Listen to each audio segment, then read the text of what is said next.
अस्सलाम वालेकुम स्टूडेंट्स। हमारा आज का टॉपिक है इम्पीडेंस। इम्पीडेंस किसी भी एसी सर्किट में कंबाइन इफेक्ट है रेजिस्टेंस का रिएक्टेंस के साथ।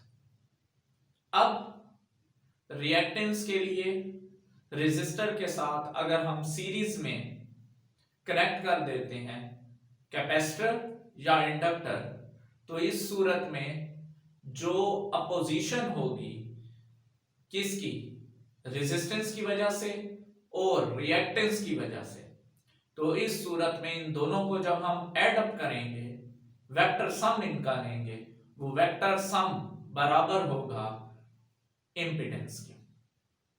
अब अगर हम किसी भी सर्किट में इंपीडेंस को कैलकुलेट करने जा रहे हैं तो उसके लिए एक रेजिस्टेंस लेंगे और एक हम रिएक्टेंस लेंगे। रिएक्टेंस आपके पास दोनों में से हो सकती है, या तो कैपेसिटिव होगी या तो इंडक्टिव होगी। इस सूरत में डेफिनेशन आपके पास क्या बन सकती है, the combined effect of resistance and reactance. ये कंबाइंड इफेक्ट है रेजिस्टेंस और रिएक्टेंस का।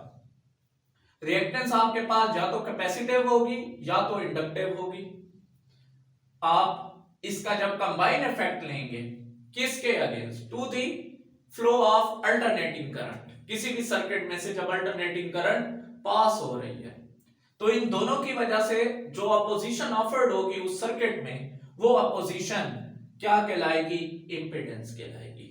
इस बात का मतलब यह है कि इंपीडेंस हमारे पास किसी भी सर्किट में दो चीजों की अपोजिशन होगी, किसकी, एक रेजिस्टर की होगी और एक कैपेसिटर की होगी या इंडक्टर की होगी।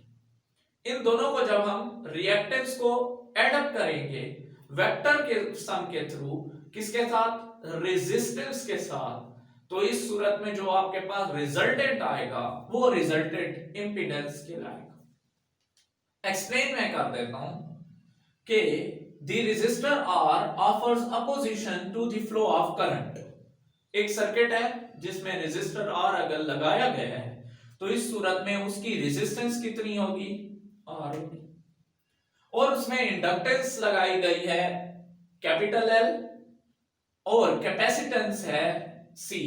या तो R के साथ इंडक्टेंस लगाई होगी या तो रेजिस्टर के साथ कैपेसिटेंस लगाई।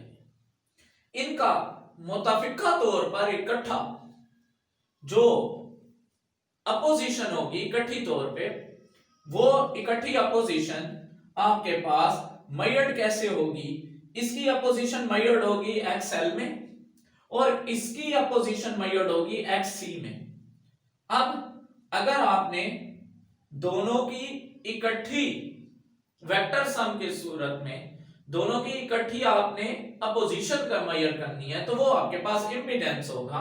इस बात का मतलब ये है कि इंपीडेंस आपके पास किसके बराबर हो सकता है, Z बराबर हो सकता है R प्लस एक्स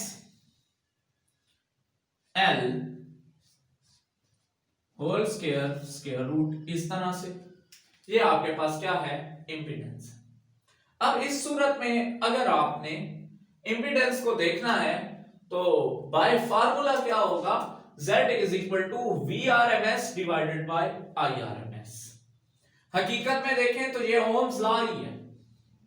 इस सूरत में Z आपके पास क्या है, इंपीडेंस है, RMS VRMS, RMS वैल्यू है अप्लाइड वोल्टेज की और IRMS वैल्यू है अप्लाइड करंट। ये वो करंट है जो आपके पास अल्टरनेटिंग होगी, जो करंट फ्लो करेगी through the resistor and capacitor और इंडक्टर। इसका यूनिट किस तरह मेजर होगा, ये मेजर की जाती है इन टर्म ऑफ ओम्स, क्योंकि आपके पास ऊपर वोल्टेज है वोल्ट्स में और नीचे करंट है एम्पेयर में, तो वोल्ट पर एम्पेयर किसके बराबर होता है, ओम के।